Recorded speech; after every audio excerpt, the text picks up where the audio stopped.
Good evening and thanks for calling in.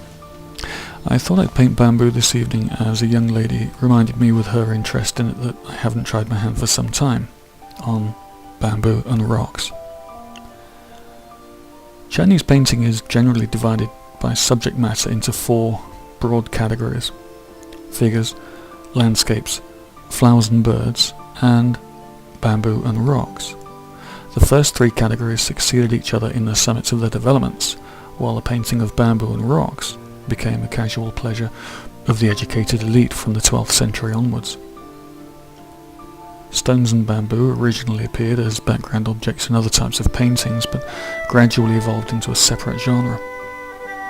The 10th century southern Tang ruler Li Huchu developed a trembling brush technique in calligraphy that was also particularly suitable for painting bamboo and rocks.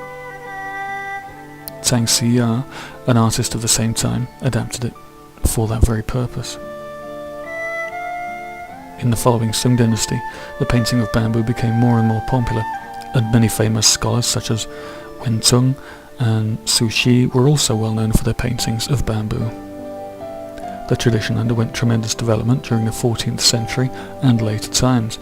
Artists such as Chao Mengfu and his wife Quan Caosheng, Li Kan, Ko Chiu Su, Wu Chen, Ni Zan, and Ku An, closely followed by early Ming artists such as Wang Fu, Xia Chang, and Xia Ping, were all masters who contributed towards an outstanding epoch in the painting of bamboo and rocks.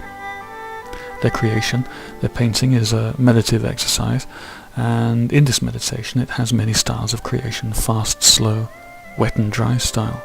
Each leaf cluster has a name, and the leaf directions have different meanings too. So now when you see bamboo in Chinese painting, you'll never see it as quite such a quiet element again. Thanks for listening.